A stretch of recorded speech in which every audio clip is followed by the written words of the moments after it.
forward, Saka is forward, Ødegaard is forward, Martinelli is driving, Gabriel Martinelli, Saka! On the cusp of the break, will have their lead back.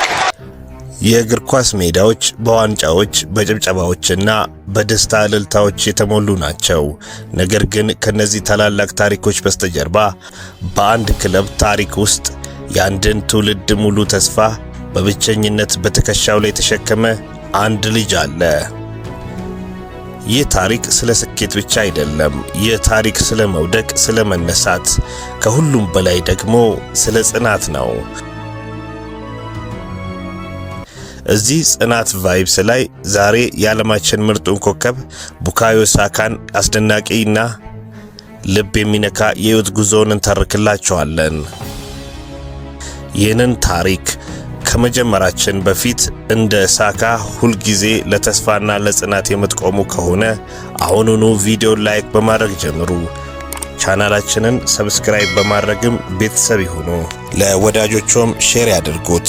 እስከ መጨረሻም አብራችሁን ተጓዙ።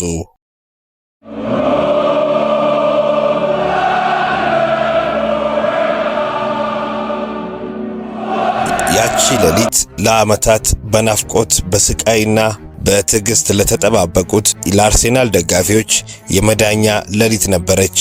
በለንደን ሰማይ ስር የደስታ እንባዎች ሲፈሱ፣ የፕሪሚየር ሊጉ ዋንጫ በክብር ወደ ሰማይ ሲያገሳ፣ ሁሉም ሰው አንድን ተጫዋች ይፈልግ ነበር። ቁጥር 7 ቡካዮ ሳካ። እሱ ግን በዝምታ ቆሟል። ያንን ሁሉ ጩኸት አይሰማም። በልብ ውስጥ ግን የዓመታት ትግል ይጓዝ ነበር። ከጥቂት ዓመታት በፊት ይህ ቅጽበት ጨርሶ የማይታሰብ ልክ እንደ ቅዠት የራቀ ነበር። አርሴናል ፈርሶ ስሙ ጠፍቶ ተስፋ ቆርጦ በነበረበት ወቅት ይህ ልጅ ብቻውን ያንን ግዙፍ ክለብ ተሸክሞ ነበር። ለመሆኑ ይህ የለንደን ልጅ እንዴት እዚህ ደረሰ? ጉዞ የጀመረው ከየት ነበር? መስከረም 5 2001 ዓ.ም በለንደን ከተማ ኢሊንግ በተባለው ስፍራ አንድ ሕፃን ልጅ ተወለደ። ስሙም ቡካዮ ተባለ። በናይጄሪያ የዮሩባ ቋንቋ ትርጉሙ ደስታን የሚጨምር ማለት ነው። የናይጄሪያውያን ወላጆች ዮሚ እና አዶኤክ ሳካ ከዓመታት በፊት የተሻለ ሕይወትን ፍለጋ ከሌጎስ ወደ ለንደን የተሰደዱ ትጉሃን ነበሩ። ወላጆቹ በለንደን የነበራቸው ሕይወት ቀላል አልነበረም። ቀን ከሌሊት ይሰሩ ነበር። ነገር ግን ለልጆቻቸው ያስተማሩት ነገር ቢኖር ሀብትን ሳይሆን ክብርን፣ ትህትናንና እግዚአብሔርን መፍራት ነበር። ቡካዮ በትምህርት ቤቱ ጎበዝ ተማሪ ነበር። በከፍተኛ ውጤት ኤና ኤ ቻርጅ እያመጣ ያጠናቀቀ ጨዋ ተማሪ ነበር። ወላጆቹ ሁልጊዜም ይሉታል፣ ያለ ዲሲፕሊን ስኬት ባዶ ናት። ይህ የቤተሰብ እሴት ነው ዛሬ የምናየውን የማይበገረውን ሳካን ይገነባው። Saka and Evan Swift Rowe. Saka! That is a diamond of a goal! ነገር ግን ከደብተሮቹ በስተጀርባ የሳካ ልብ በሌላ ነገር ተሰርቆ ነበር። እግር ኳስ። አባቱ ዮሚ የእግር ኳስ እብድ ነበር። ቡካዮን በየቀኑ ወደ አረንጓዴው ሜዳ ይወስደው ነበር። የለንደን ቅዝቃዜና ዝናብ ውስጥ ትንሹ ሳካ ከራሱ ከሚበልጠው ኳስ ጋር ይፈትል ነበር። ተስጦ እንደ ፀሐይ ግልጽ ነበር። ተከላካይ የማለፍ ብቃት፣ የግራ እግሩ አስማትና ከእድሜው በላይ የሆነ የማሰብ ችሎታው የአርሴናል ስካውቶች አይንን ለመሳብ ጊዜ አልፈጀበትም። በ7 ዓመቱ የአርሴናል ታዋቂው የሃሌ ኢንድ አካዳሚ በሩን ከፈተለት። የአርሴናል አካዳሚ መግባት ማለት ግን ኮከብ መሆን ማለት አይደለም።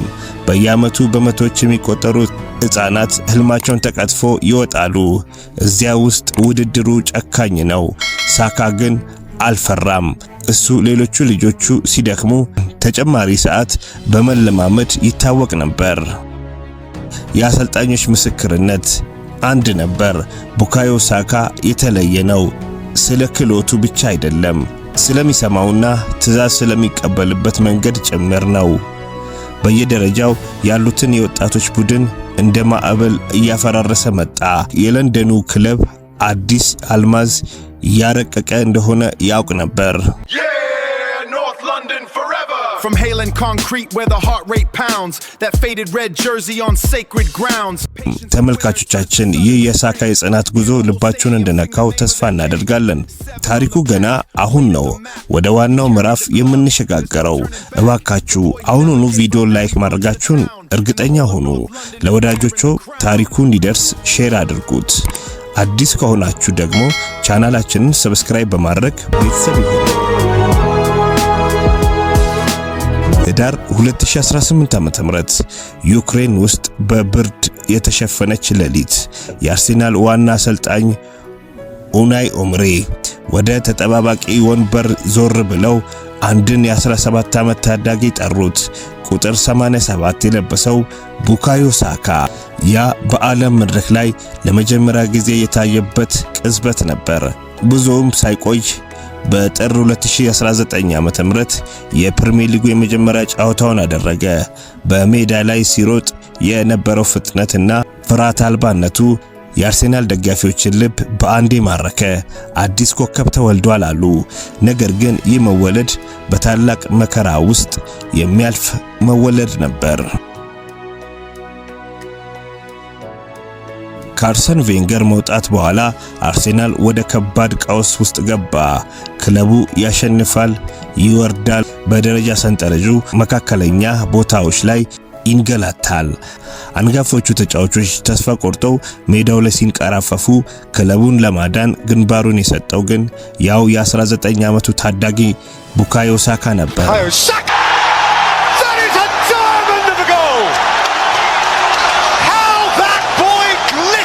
በግራ ተከላካይ፣ በግራ መስመር፣ በቀኝ መስመር አሰልጣኝ ሚካኤል አርቴታ በወሰደው ቦታ ሁሉ ሳካ ሕይወቱን ሰጥቶ ይጫወት ነበር።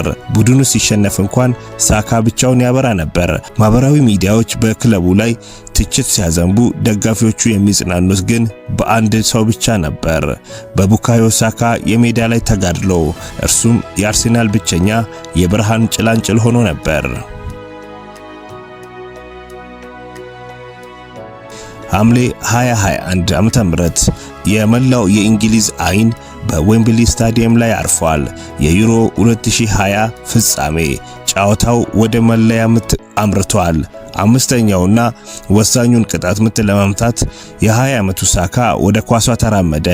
መላው ሀገር በጉጉት እየተጠባበቀ ነው።